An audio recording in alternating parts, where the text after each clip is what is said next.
All right. Hello, Internet. Welcome to the third episode of the Catalina Crew Podcast by watermen, for watermen. My guest today is my first guest from actually Marina del Rey, where we're at. This is Captain Zac Sunderland. He's the captain of the Seascape, and he's also the youngest person ever to circumnavigate the world on a sailboat. Yeah, thanks for having me, Sean. My boy, dude. Good to see you, brother. Yeah, we're bringing it out so people can actually see what we actually do here in Marina del Rey, California, the biggest marina in the United States. Now that Dubai's taken over, the second biggest in the world. Is that the truth? That's awesome. That's pretty cool, man. 6,000 boats, bro. We're here at California Yacht Club.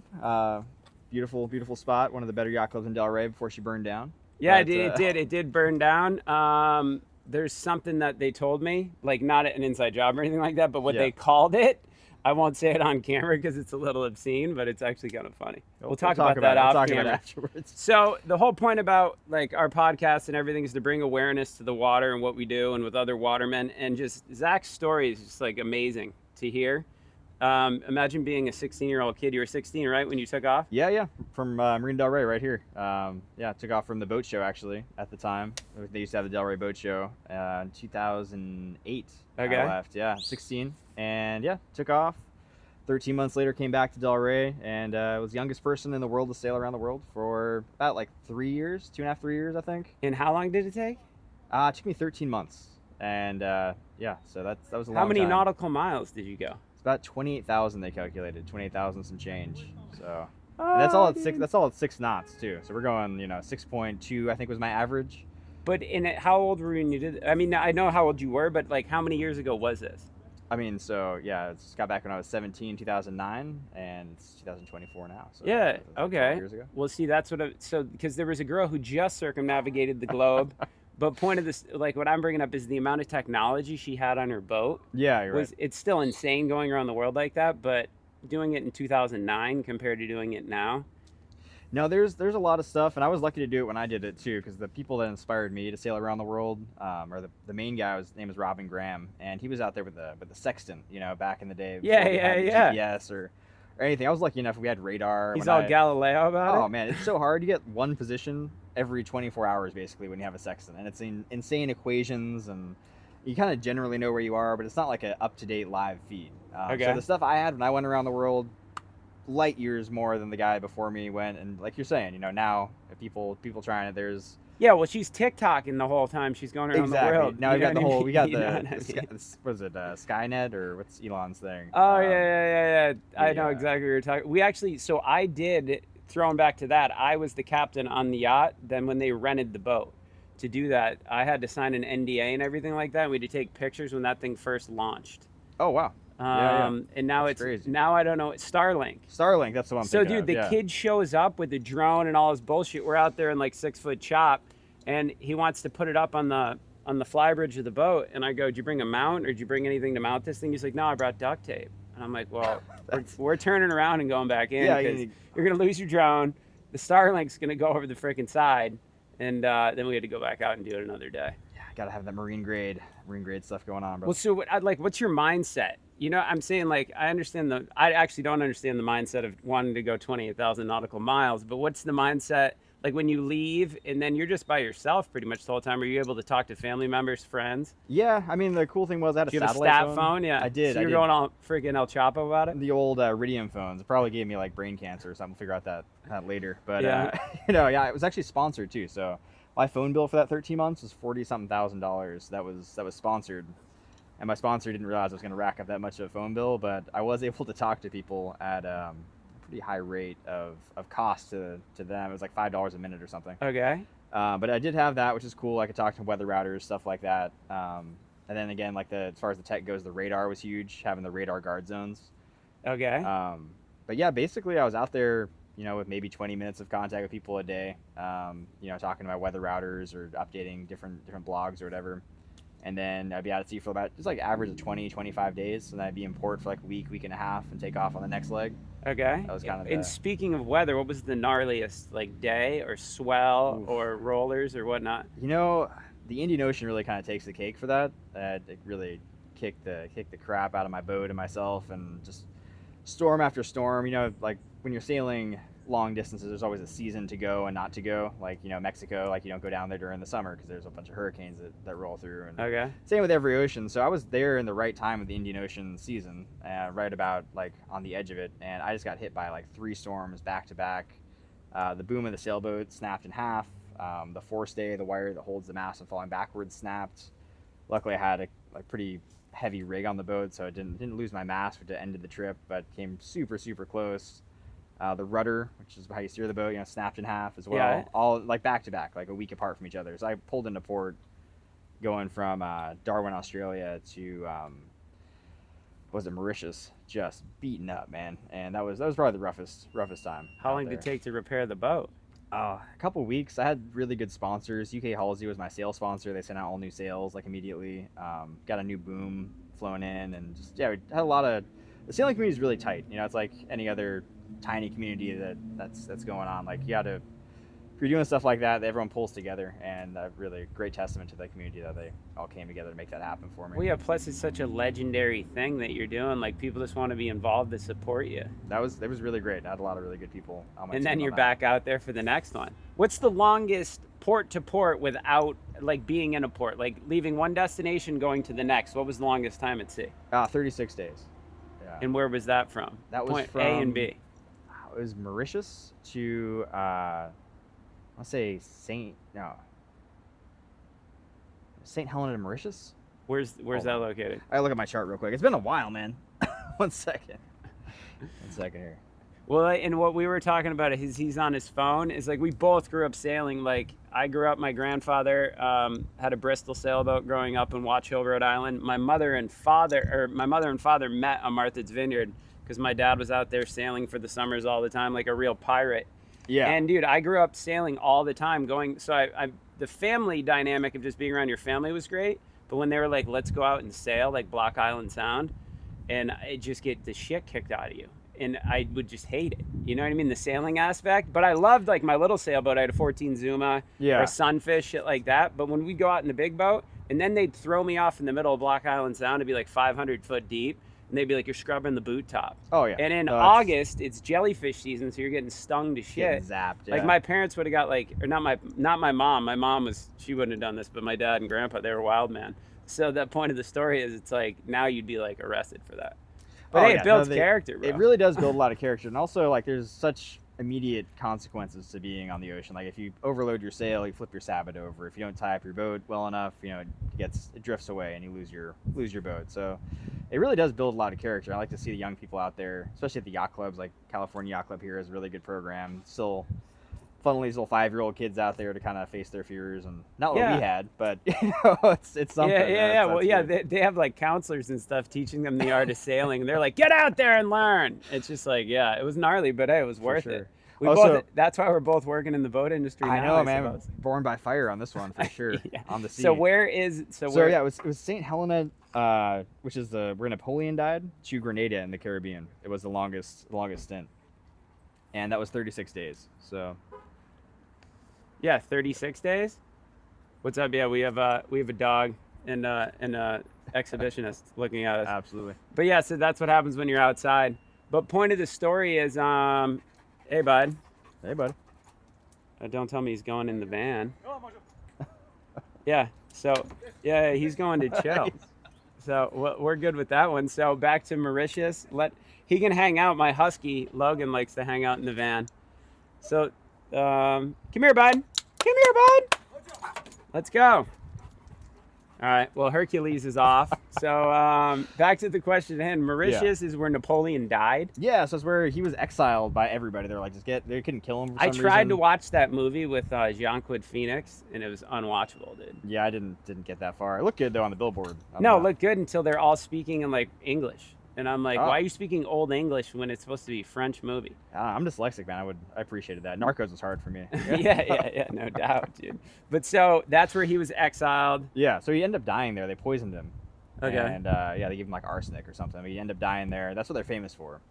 But there's 3,000 people on St. Helena, like no airport. You have to travel by ship from South Africa to get there 2 weeks. So I had some breakages there. My wind vane was messed up. So okay, I was there for like 3 weeks trying to fix that, and then I took off for 6 weeks to the Caribbean. And yeah, it was. So you went around the Horn. I did not. I went around Cape of Good Hope. Went through Okay. Panama. Madagascar. Yeah, so Mauritius, which is off Madagascar. That is right off Madagascar then. Okay. And then we'll get back to that because his sister actually tried to do the same trip that you did at your age. Was she 16 too? Yeah, she left when she was 16, a little bit younger than me, but her boat was like a rocket ship. She got one of the old like racing around the world solo boats. It was a what do they call it? Category 6 or something. Like it had all these 6 watertight bulkheads on board, Okay. water stabilization, so you could fill up one side with water when you're on the tack. It would weight the boat a certain way. And Okay. she had a really cool boat, got really good sponsors, and her trip was a little different than mine. Like on a more How- of a fast, direct path. How far did she make it? And you can explain what happened because I just remembered it popped into my head because it was off of Madagascar, thousands of miles is where. Yeah, she ended up getting brought back into Mauritius when she capsized her boat. But yeah, so she went around Cape Horn, which is badass. Especially Yeah, at yeah. 16 as a girl by yourself. Yeah, that's like one of the coolest, craziest things you can do as a sailor. But yeah, so she was out there rounded Cape Horn, no problem. Was heading. She rounded Cape Horn and Cape of Good Hope. Okay. By herself, and then she was halfway between Cape of Good Hope and Australia when she hit a massive storm. Her autopilot malfunctioned and ended up rolling the boat with a rogue wave or series of malfunctions and a rogue wave, and just rolled her boat over, snapped her mast. But yeah, like I was saying, her boat was unsinkable basically. Okay. Was, Even if it flipped over, capsized, it was unsinkable. yeah. Okay. And then she was rescued by like a tanker ship or a I passerby. think it was like a fishing research vessel Okay. that rescued her, and yeah, And- so she. And 4 years ago, so this happened, what was it, 15 years ago? And then 4 years ago, her boat came close to the coast of Australia. And that was Yeah. like a national news story. Yeah, no, it was out there. I think Or they like an found after- international news story. It was What like was the 10 name of the boat? It was called Wild Eyes. It was like orange and red. Yeah, so super if you- recognizable boat. The Google box, check that out. What's your sister's name? Abby Sunderland. Abby Sunderland. Yeah, and he's also got a brother, Toby, who works in the yacht industry. We'll get to that. But yeah. just like the whole, I know we have other things to talk about, but just, your parents too, like your old man, like that, like nowadays kids can't even like walk to the store by themselves, let alone at like 16, let alone taking out your sailboat, like even just like a little sabot or a sunfish. But then it's like, hey, how about you just take it around the world? What's up? Yeah, I mean, my dad and my mom have always been more of like the hands-off parenting types, like just Yeah, go that's- do your thing, which is I really respect. It's awesome for me, but Yeah, when you need them, they're there to give you advice and to guide you and all that other stuff. But yeah, you got to learn life by absolutely. yourself, man. Yeah, no, when I wanted to do the trip, there's a bunch of different reasons why it kind of came about, but I told my dad about it. And he's like, if you want to do it, yeah, pay for it yourself. That's what he said. So that was his only concern, and I ended up buying the boat myself for $6,000 and got a couple sponsors, and my parents ended up helping me out with the trip, just Yeah. at the end, but we were paid back and everything sooner and later. But yeah, no, it was pretty much like there was no question about whether it was okay or not to do. With my Yeah, sister, yeah. there was a little concern because she was, a little girl, but at the same time, she had pretty much the same sailing experience I had when she left, and yeah, it's just. That's how the cards Well, that's the thing landed. too. Like you said, the ocean, it can change in a split second. So you could be having the best trip, and then just because of the way the weather is and the time of year and whatnot, it could become catastrophic. Yeah, and also if you have a breakage that pushes you into that hurricane season. Your Okay, trip's and done. explain to the people out there what a breakage means. Oh yeah, like if your engine blows up or your mast, you have something that can't be repaired within Yeah, like yeah. a month time period. But you're in these areas like I was just talking about St. Helena, 2 weeks to get there on a boat, right? So if it takes 2 weeks to get a part to the launch, you're a month out, and you might only have 2 weeks left before it's hurricane season. And that when it's hurricane season, you just get these massive storms that roll through certain parts of the world, and cyclone season in the southern hemisphere, hurricane season up here, obviously. But yeah, it's just you can't be at the wrong place at the wrong time. And do you have like extra bladders on the boat so you have extra fuel on there, or are you just conserving fuel and trying not to run your motor at all? Yeah, even no. to save, even if it's a dead day, you know what I mean? You're still trying to keep up on course. I like 30 gallons of fuel on board, so that's like not a lot. Yeah. Would you have like a Yanmar diesel or Yanmar something? 30, yeah, little 3-cylinder thing. Yeah. But when I was coming up the coast after Panama, I brought a bunch of jerry cans on board and motored a little bit up there. But Yeah, for the most part, it was just kind of wait for the wind and just wait for that to happen, because Yeah, I got you. spinning around in circles across the equator twice, that's like a really maddening thing. Nowadays, I was on this Lagoon 620 for years, and we have these helicopter fuel bladders that hold 500 gallons each, and we just pop 2 of those on the back deck and just motor straight across the Pacific, So that's for work, but for back when I was a kid, you're just kind of piecing it together. Yeah, dude, for sure. Just like your bike, just trying to figure it out. Little duct tape here and there. But so you get around. So are you coming up from Mexico, or to get back to Marina del Rey? Are you coming up from Mexico? Are you coming down from like Seattle, or directly from Hawaii? I went west. So first was going to Hawaii. Okay. That direction. Hawaii, Australia. So then you came up from Mexico. Yeah, so I went through Panama and came up, which, everyone in Southern California that boats knows, coming up that direction, you're going against the wind and current. They call it the Baja Bash for a reason, and that's like 300,000 miles of Baja Bash. You're just heading into every wind and current all the way. Yeah. All the way up. It's not super cool. There's a tack you can do. You can go out to the Galapagos Islands and try and tack in, but half the time that doesn't work, and you end up just being way out to sea motoring up. Okay. So yeah, I just bashed it and short tacked the coast all the way up. And what was the reception like when you got back to MDR? It was pretty amazing, actually. I had a blog, and this was back in 2009, so it was before like social media was really a thing. It was like MySpace era and stuff like that. Yeah.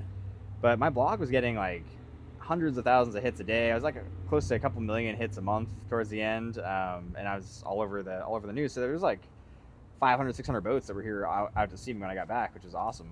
That is bitching, man. Yeah, local legend at the time, and it was really fun to have that. Well, you're still a local legend because no one else has done that, and still you're the youngest U.S.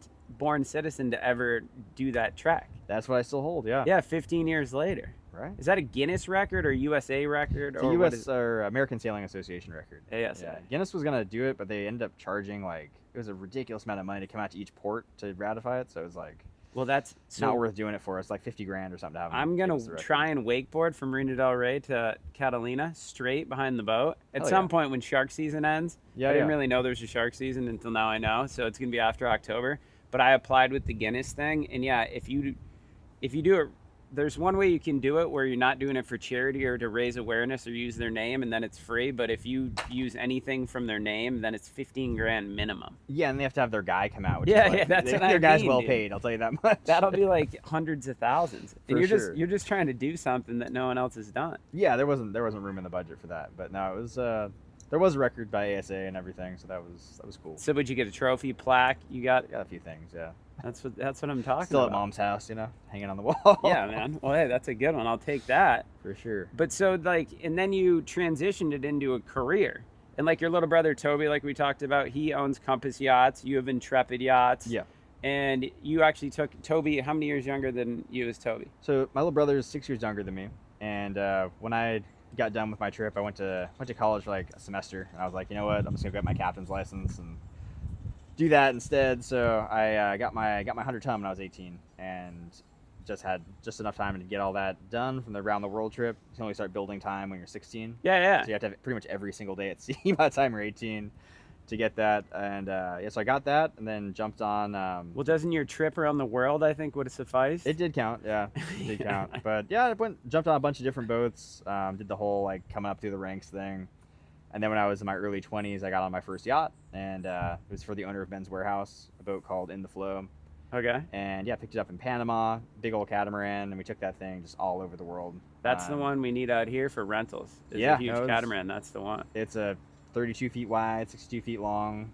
Motor cat or sailing cat? Yeah, it was a sail cat, 90-foot mast. 90 foot, nice. Yeah, so my brother was my first mate, just me and him, and we'd have a chef on board occasionally, but we'd just go all over the place, and the owner would fly in and check out the boat. And we'd just keep on doing that for about 2.5, 3 years, and that was a real good adventure for sure. Well, man, that just teaches you obviously how to operate these boats and whatnot, but you know what I mean? That just being able to have those experiences, especially with a family member. Oh yeah, and it's kind of sad now because Toby's got his captain's license. There's no deckhand like my brother who I trust like so much, and also and also you get to tell him what to do. Yeah, no, we've been we lived in bunk beds when we were born basically, or when he was born. I was already there, but it's good to have somebody like that, but it's hard to keep them around. Well, that's how my boat business legit started. I didn't go to college for this. I came to Los Angeles with an idea for a brand called Catalina Crew. We bought my dad a boat because at that time he just had 2 transplants, pancreas and kidney from juvenile diabetes. So we got him a Rawson 30 1960, and we were redoing it, and the tranny was bad. So it was something for him to come out and hang out on when he'd come from the East Coast. And dude, no one could fix it. I called 20 people. They'd either show up drunk, wouldn't show up, blow me off. I didn't even get a price. So me and my boy just got a 4x4, come along, pulled the motor, old Volvo, put a new tranny in. We got it at a boneyard. And I looked around, I'm like, there's like thousands of boats here. This is like a joke. I can't find anyone to fix anything.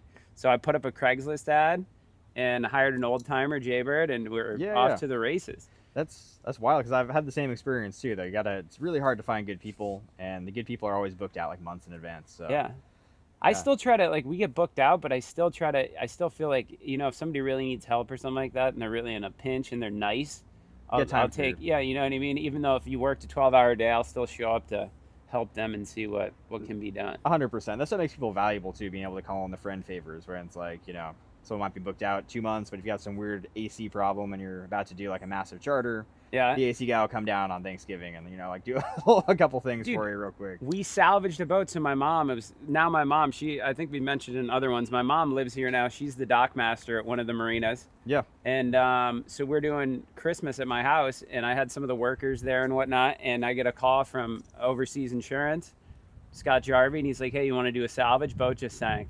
And I look at them, I'm like, you guys want to go salvage a boat? So we leave the house, we go over to Marina City Club, we bring up this like 30-footer with a big tuna tower.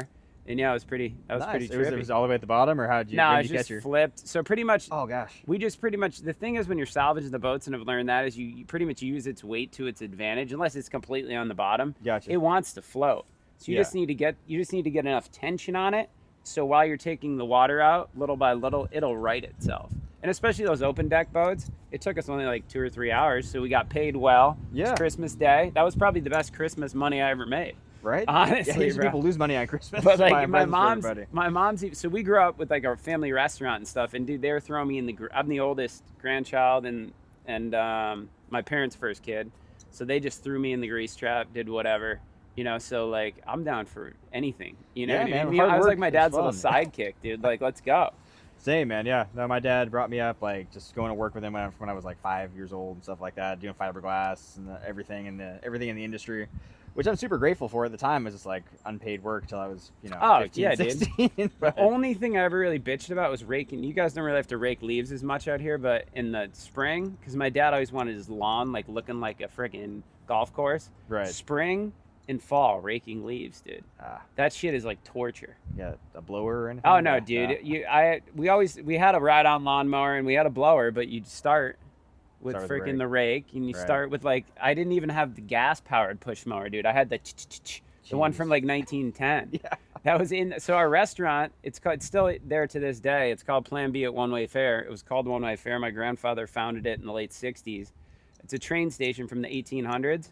And it's in Simsbury, Connecticut. And dude, they had this push mower thing was in the attic, dude, from the 1900s. And he's like, "Hey, go get the lawn, bro. If it ain't broke, don't." And I was just like, man, yeah, it's better than scissors, I guess. Fuck. But yeah, dude, no, I just, this whole environment, like being out here too, it was great to, like, my father passed away 5 years ago, and now that my mom lives here too, he passed away in Marina del Rey, but it's just this whole environment, man.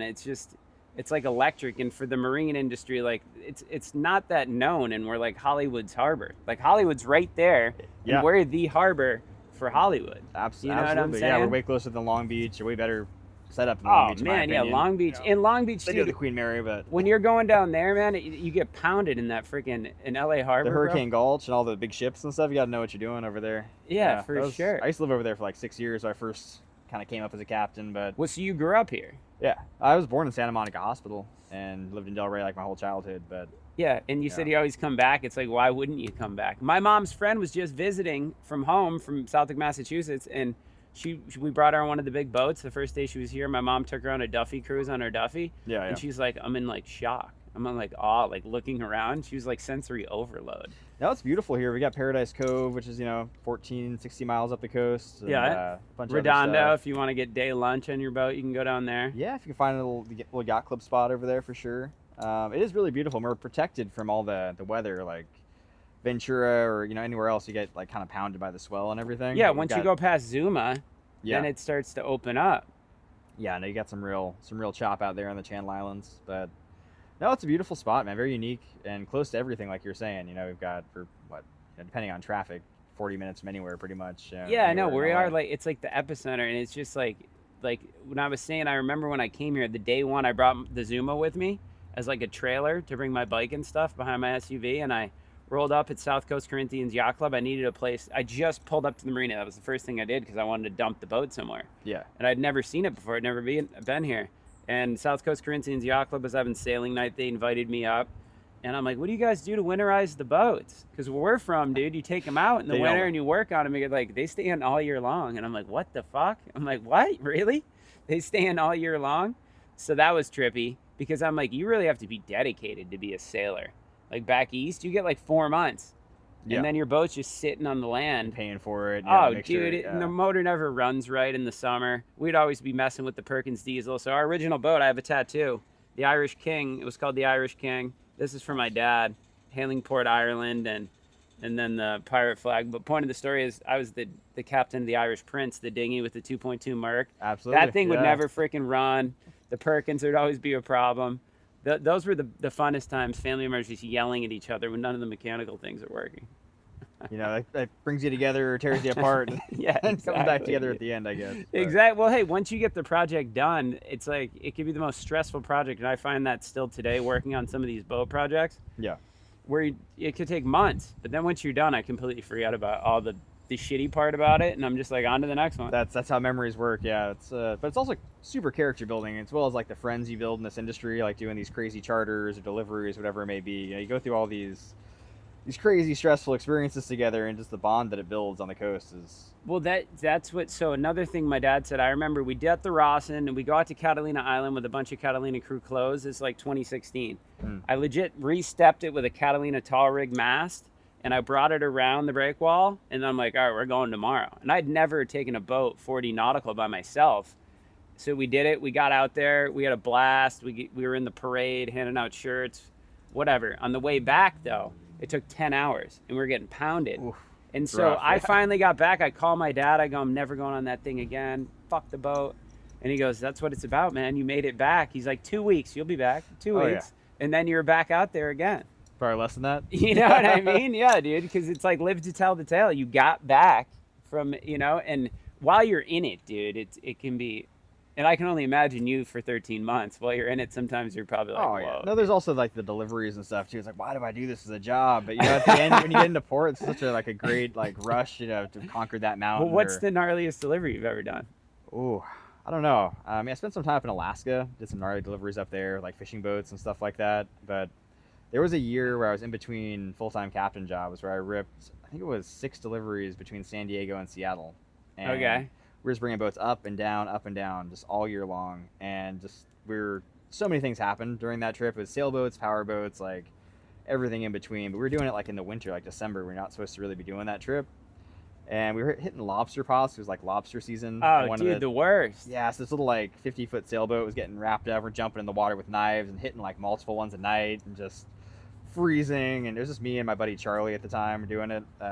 Stuff like that. You're just absolutely freezing your shit off, just going through these crazy ports, crazy storms, getting weathered in a lot too, because they shut down the harbors. And once you get past mid-Oregon, all the harbors are usually lakes that come out, or not lakes, rivers that come out. So they have a big sandbar at the base. So if there's a storm coming out, there's heavy weather, you have a breaking wave at the mouth of the harbor. So the Coast Guard will shut down the harbor. It's you're not allowed to enter.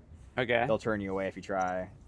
That's like the Chatham Bar, and they call that in Cape Cod the Chatham Bar. Yeah. You gotta or if you try and leave, if you're like, it looks good enough, I'll go. They'll be like, no, turn the fuck around. You're not going. So getting weathered in and stuff like that in weird harbors, but yeah, I don't know. There's just this West Coast has a lot to offer for sure. Well, the one thing I have realized now that I've had my captain's license now 5 years, and I have a 200 ton.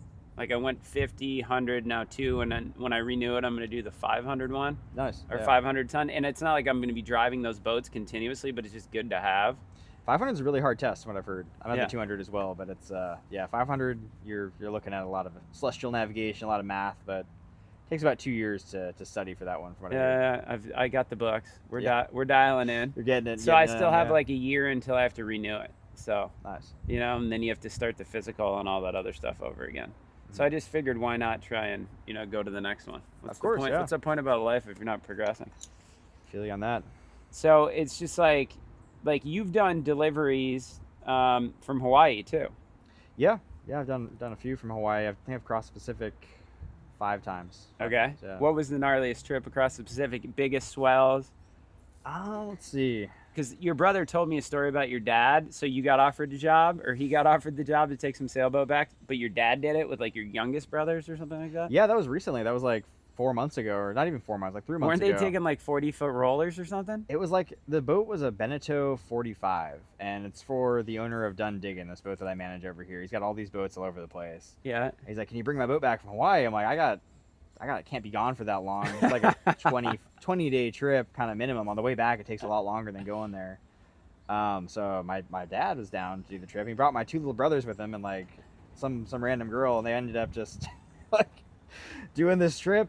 They got like super bad weather because it's the natural weather patterns are they've been messed up the last couple of years. That hasn't been what it's been for the last 20. It's like new stuff's going on. Okay. So they ended up spending like, I want to say like 23 days at sea or 24 days at sea getting back.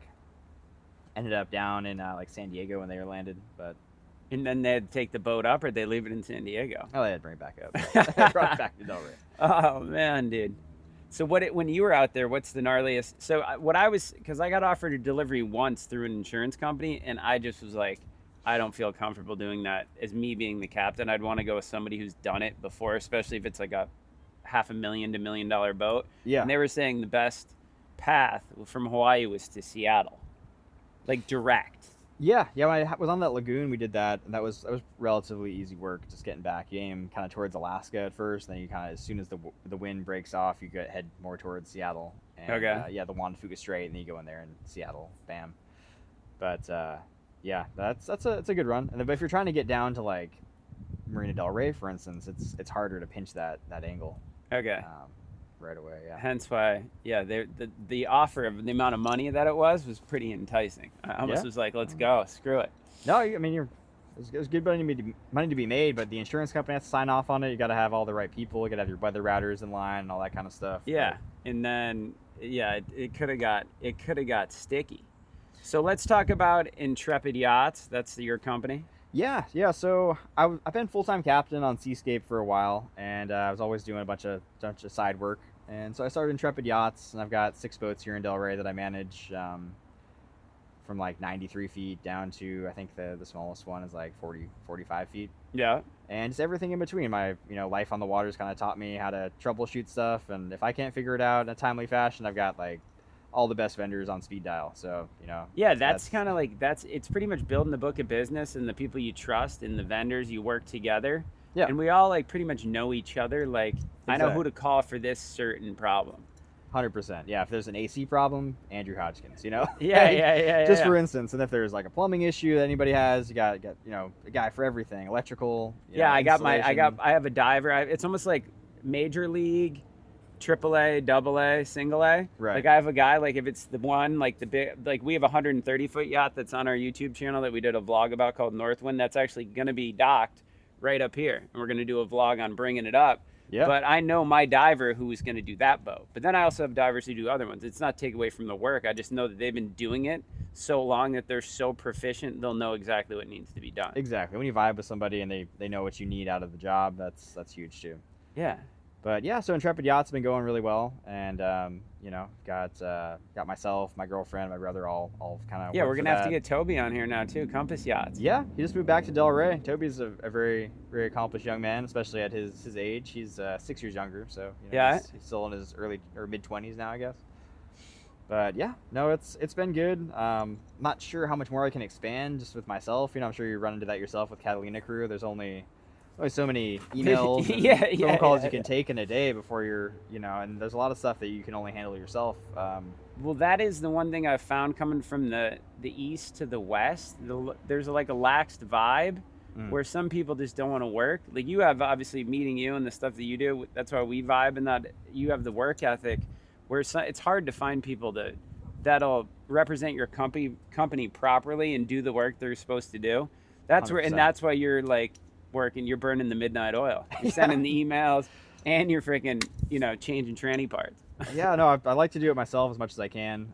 It is important to find good people for sure. But like you're saying, either you get somebody that's really good, like my brother when he was my first mate. Now he's got his own company and he's got his own license, well, so they can like graduate. Well, that's how we have our camera extraordinaire behind the camera, Trevor Hansen Voss. He's from Minnesota, and he came out here to work on my website and to film some stuff for YouTube and whatnot. Now he's coming to the Monaco Yacht Show with me because we're gonna film there. But that'll be well, trust me, the content will be crazy on that one. But the point is, I had him on the boat. I'm like, you want to work? We're going to Catalina on the 85. And he had common sense. That's like the thing you can't teach. Where I didn't have to I'm like, hey, can you go down and flip this switch? It's 3 switches over from the left. Yeah. Black breaker. And I didn't have to go and do it after the fact. Because I can't find this switch. That is huge, especially with teaching people how to operate their boats. They can, when you first do your first lesson, you'll know, this person's going to get it in 2 or 3 lessons and be safe. And some people, it's you'll never be safe to operate a boat. Dude, It's just unfortunate. I brought a guy out the other day, and we're on his boat. I'm not going to mention his name, but we're trolling in this thing through the harbor. It's a new Sea Ray, and he's freaking hauling. We're talking 15 knots. And I'm like, dude, back it off. And then he got one motor turned off. So I'm like, give me the wheel, bro. And then I pulled it in and brought it back to the slip. But I was just like, I can't be signing off on this one. Yeah, also you don't want to be on the boat with those people, It's sometimes. And it's just the aspect is because sometimes insurance companies will ask us to, to look at the boats and to make sure they're up to snuff and do a recommendation. So we fixed a ton of big yachts, fixed the things that need to be fixed in their surveys. Yeah. But also with people to drive the boat. If they're going to pilot their own vessel, they'll hire us to go out there and write, this guy's apt at, he can actually drive his boat. Yeah, no, I've done quite a few of those. Got a whole list. But some people, like you're saying, just they got it or they don't. A lot of it's common sense to be able to think on your feet. You can't get shook. I just said that. We just did a parking video where we parked 100-footer and we flipped it around and all that stuff. Yeah. And I'm like, just can't get shook. Trust me, I get nervous still too. Yeah. I had one the other day. Actually, I was driving this 93-foot Nordland, and it's an older boat. It's an 88, really heavy boat, done digging. And I'm pulling in, and we're in Paradise Cove all day. A couple things. We just got $30,000 worth of work on the engine, so we're kind of test running it outside the slip for the first time. Paradise Cove, we're back in the harbor. I'm testing everything before we dock, and it's a solid 15 knot side breeze. Yeah. Only a bow thruster electric. And so I'm hitting the jog over one way, rudder locks, hit the jog over the other way, and the rudder stops and breaks or sticks there, won't come back. So I'm a hard lock over in the main channel on a 200-ton boat with a 15 knot breeze. And I'm like, gosh. And my brother was with me at that point. He was running the deck for me. So I'm like, Toby, jump in the hold, see what's going on. And luckily the rudder angle indicator had just snapped off.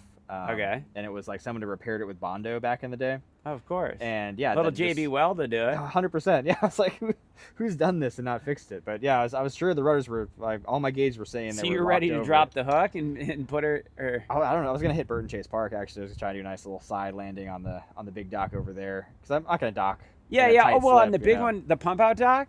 Yeah. Yeah, the pump out dock would be dialed in, but yeah, those other ones are 30-foot slips that are facing this way. No, the big old. Yeah. No, that would be perfect. Yeah, you come in there motors off, or not motors off, but with no steering. Yeah, that would be cool. Yeah, but docking a boat in a full lock. Dude, that honestly, bro, that'd be fun to try with no other boats around and nothing you could damage. Right. To see if you could do it. Yeah. Well, maybe. Yeah, that's an idea. We're going on next Tuesday. We'll see what's happening. That's an idea, dude. Well, dude, I had a story. So there's a boat that it's called Boat. It's an Azimuth 68 in Marina del Rey, and this is this is we've been working our buddy Wes Arnold. He's the main captain on that one, and we were up in Paradise Cove for July 4th 2 years ago, I think. And there was a party on the mainland, so I have that 30-foot catamaran, the center console with the twin 200 Yamahas. Thing's cool. Yeah. So we went up there and we were trying to shuttle people in. But the waves were breaking so hard that Lard Hamilton supposedly was out there surfing on his head. And I was like, I can't get these people in. You're doing a beach landing? that's what these guys, I had told the people not to dress in super nice clothes because they're going to have to get wet. Yeah. And they all pack onto my boat. Some girl legit had a Band-Aid on her nose from getting a nose job. She's like, I can't get my nose wet. And I'm like, oh my goodness. And I'm like, yeah. You're not getting your sugar daddy at this party back on the big yacht. Yeah. So point of the story was we tried to go in. The waves were too big. I dropped them off. So everyone who rode with me on my boat went on boat for the way back. Right. So just me, my neighbor, who really had never been on boats, and my friend, we took the boat back. But all of a sudden, the wind picked up, and it was like 6 to 8 foot rollers. So I had to tack the boat like a sailboat to get it back to Marina del Rey because I didn't want to get in a trough because that boat's so light. It could flip. Right. So I went all the way down, and then I tacked it back up and tacked it back and tacked it. And then I finally got in the harbor, and my neighbor was just like, he's like, oh man, that was awesome. I go, scariest fucking thing I ever did. Yeah. And you didn't realize how much. Dude, I didn't go on the boat for like a month. And because I was just like dialed in, like, oh, we cannot flip this boat. We cannot flip this boat. And, but we made it back. I think it's your baby, man. It's got the well, it Catalina wasn't even Crew. that. It was just like, yeah, it has the moniker on the side. But I was just like, that's how quick. It was such a great day. Right. Paradise Cove, not even the party foul where we were bringing the people in, but like on the way back, like Wes just hauled ass straight through because he's on a 60,000 pound boat. Right, just punches right through the waves. But and then, dude, I was just like, whoa, these waves are tripping me out. And then, yeah, we got back though, but just things like that. Dude. Well, that's another thing. Yeah, just the experience, like sailing a small boat when you were a kid. You know, that comes into it when you know how to like handle waves, tacking down the thing. Well, did your dad? Let me ask you this. So my old man, he'd bring us out, and then he'd always flip the sunfish. That was like his, like just so then we'd get on the center board and flip it back over and keep going. Yeah. You know what I mean? Yeah. Just pull hard on the sheet or whatever and just flip the boat. So then you'd flip the whole boat would flip over. Yeah, no, I grew up flipping. But I'm saying, did your old over. man do that to you too? Yeah, no, I had a Sabbath when I was living in Catalina as a kid, and I'd flip that thing over all the time. I almost drifted off the island once when I was a very young man, like 5 years old or 6 years old. But yeah, no, he showed me how to sail right here in Del Rey. Just and what is his? So has he always been a sailor too, or has he always been a mariner? Yeah, my dad's dad was my grandfather from England. They lived in Lymington, which is like right by the Isle of Wight and everything. So they grew up sailing over there. My grandfather's a big sailor, and he just grew up with it, and then did his boat building apprenticeship when he was 16 in the yards of England. So that's sick. Dude. Yeah, it's a lifetime for him as well. And he went back. He was a rock star for a little while. My dad toured all over the world in the rock band, but then came back to working on boats. You know, it's always the boat thing that anchors us down. What's the quote? It's like in that movie Chasing Mavericks. He's like, "We're not all of the sea, but we come from the sea. Us children of the tides must return to it time and time again." Right? It's like that's a quote that I don't know how I exactly remembered that, but it's something. I paraphrased a little bit, but it's something like that. Right. Gerard Butler says it. Because yeah, it's true, man. Just like my dad said, you'll be back. It's like it's gnarly out there. Like my mom is totally opposite. She's not daredevil or anything, but she'll come out with us because she trusts us and thinks, if she's around us, we'll be there to protect or. At least we know what we're doing. Yeah. I like going out with my friends like that too. They're also captains. All I get to have is like half a brain. Everyone else is looking, at the right stuff. Yeah, so. Everyone's all drunk, trying to jump off the boat. I remember one time. One time we had we could go on and on. We'll bring him back on for other stories. Like we go back, just like the people who rent the boats or just people who are just passengers on the vessels. Like we've seen some wild shit, man. For sure. And people just don't have any respect for the ocean aspect. Like, I want to keep pushing the boundaries of the ocean, but I have the respect for it, too. You know what I mean?